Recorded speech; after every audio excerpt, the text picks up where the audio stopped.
Asking how often you need to revisit information in a memory palace before it gets into long-term memory is like asking how often you have to pray to get into heaven. The answer is, ask me after I get there. Now, I'm only half joking because when you understand the answer to this question, you can set aside all fear that you're wasting time when using a memory palace network. In this video, I've got some titillating tips, solid science, and practical memory improvement guidelines for how many times you have to repeat information you place in a memory palace, and it's all coming right up. Hi there, this is Anthony Metivier from MagneticMemoryMethod.com, where I help mature learners of every age take mental adventures using memory techniques like the Memory Palace, a tool that helps us memorize information quickly and efficiently. Plus, our community helps you make learning easy, effective, elegant, and fun. So hit that subscribe button now, enable notifications with the bell icon, and that way you won't miss a thing, especially our live streams where you can hang out, ask questions, and meet the valuable members of the Magnetic Memory Method community. And while you're subscribing, and even if you're already subscribed, hit that thumbs up, and let's go. Now, if you really need a magic number of how many times you need to repeat information in a memory palace, it might be something like 25. At least, that's the finding of world memory champion and best-selling author Dominic O'Brien with his famous rule of 5.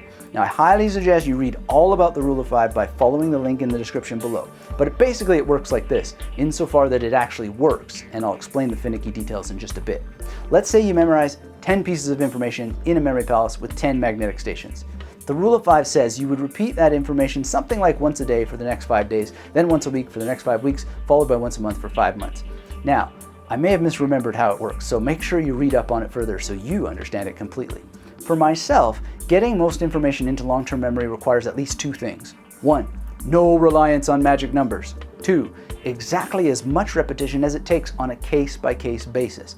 And the fact of the matter is, we all deal with information on a case-by-case basis. Now, generally, I do basically follow the rule of 5, but it's usually more rigorously for some things and not so strictly for other things. And if I'm really on the ball, it's with the fighter pilot attitude we'll discuss in a minute. For an example of where I sometimes but should never cut corners, I'm usually quite good with names and don't need to follow the rule of 5 for some surprisingly long levels of recall. The exception is if I'm memorizing names from screens, which for some reason I find more challenging than memorizing names of people I meet in rooms on the street. Katie Kermode and I have talked about this effect recently on the Magnetic Memory Method podcast, and likewise, I pick up the topic with John Graham on another episode you'll want to check out. Now, with language learning, I like to repeat vocabulary at least 5 times a day for 5 days, or use some other kind of pattern along with the big 5 of language learning. Drawing from memory to read, write, speak, and listen, and reading, writing, speaking, and listening to strengthen memory. Diligence with the big 5 of language learning, which can be applied to all learning, doesn't necessarily mean that you don't follow the rule of 5 or some other magic number. It just means that it can reduce the amount of repetitions needed because it gives you what in memory science is called the levels of processing effect. This effect was identified by Fergus, Craik, and Robert S. Lockhart in 1972. Basically, it means that more ways of recalling information leads to deeper levels of analysis. This in turn causes you to mentally elaborate the information, which in turn creates longer lasting and stronger memory traces than shallow levels of analysis. And you know what kind of analysis that is. It's the kind everyone else is doing, leading them to complain about their memory, failing to achieve their goals, and leading lives that are less than the incredible brain they're carrying around in their skulls deserves to enjoy. So my personal policy? Put the magic numbers aside as much as possible and use the Memory Palace to help repeat the information in combination with the big 5 as many times as it takes. And before you know it, you'll get the benefits of the training effect. Your amount of repetitions may in fact go down for some kinds of information. That said, there will always be kinds of information that are going to need more repetition than others for reasons that may never be clear. Now, one issue that people can face when using a memory palace is that they'll get bored with the information on, say, magnetic station 1 because they've learned it more or less permanently. That will make them feel like it's a drag getting to magnetic station 2 in the memory palace, which perhaps needs more visits and decoding. But this is one of those non-issues that people place in their path so they have something to complain about. In reality, memorizing something that well is usually a proof of the miracle of memory techniques. And if people use proper recall rehearsal, it's always great fun, and you stand in awe of just how quickly and easily you remember things. Before we go, here are some pointers related to the question of how many times you need to repeat the information in your memory palace. First, I understand that a lot of learners feel the need for certainty. They don't want to invest time, energy, and focus if they will not get a result. The problem is, there are no guarantees in life, but Fortune favors the bold, and you are never wasting time by working with your memory. It is impossible, so long as you go in with a spirit of exploration, experimentation, and the open expectation that you're going to learn something about how your memory works, or how you can discover and thereby take new actions that will improve it. But actually, there is one guarantee in life. If you never take action, you will get nothing, or perhaps something even worse than nothing, which amounts to unnecessary failure and suffering. And suffering of this kind is simply not necessary. Next, understand that not all information is created equally or perceived equally by the brain. I've had situations in my memory practice where I was dead certain I'd gotten something right and tried to take shortcuts. Yes, sometimes I can get away with it, but more often than not, it's too much bravado that causes misfortune for the brave. And since you never really can know what's going to happen, the best policy is to 1.